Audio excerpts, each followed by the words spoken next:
Senator Faisal Javed और इमरान खान का साथ किसी से छुपा नहीं। हर मुश्किल वक्त में फैसल जावेद को इमरान खान के साथ खड़ा देखा गया है।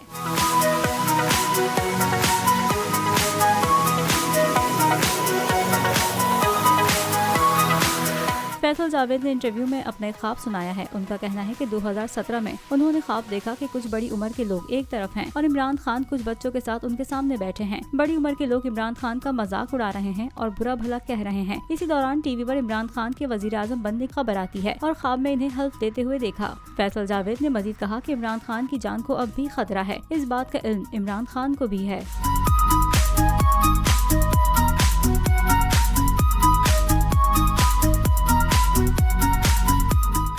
नजर आ रहा है सामने लिखा हुआ है जुल्म मिटने के लिए। दो चीजों से मिटेगा भाई। एक, अदल की कुर्सी पे जो लोग बैठते हैं ना, वो अदल के हिसाब से फैसले करने लगे।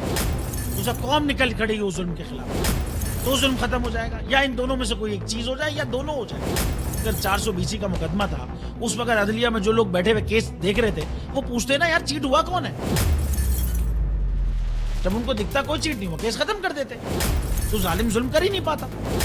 9 जजेस ने नोट बिफोर किया मेरे केस को यार, 1.5 साल चला। शख्सी जमानत का केस, सेम केस इस्लामाबाद में कर दिया। एक ही इल्जाम पे 2 केस हो नहीं सकते भाई। मतलब 60 दिन का वक्त होता है। 102 दिन के बाद मैं जीत गया, केस बरी हो गया। 102 दिन के बाद अपील फाइल की, एक्सेप्ट कर ली। नहीं करते ना एक्सेप्ट, खत्म हो जाता ना जुल्म यार। भरी अदालत में मुझे बरी कर दिया, फिर पता नहीं क्या हुआ 2.5 घंटे बाद का नोट बिफोर। मैं नहीं सुनता ये केस, खड़े रहते अपने फैसले, मिट जाता जुल्म। अल्लाह ताला ने बिठाया इस कुर्सी, इन कुर्सियों पे इनको यार, ये अल्लाह ताला की तरफ से फैसले करते हैं।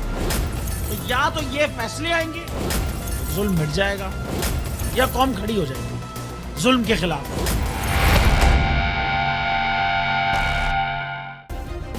सब्सक्राइब करें और बेल दबाएं ताकि कोई खबर रह न जाए।